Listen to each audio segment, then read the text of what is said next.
Samahan po ninyo ako para gumawa ng 4R na invitation envelope. Una po natin gagawin is ikakat po natin itong papel into 8.25 by 8.25 inches.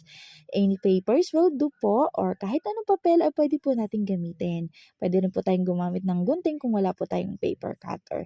Next po, gamit po itong ating envelope maker is ipapunch naman po natin yung corner at yung mga folding part po ng ating envelope.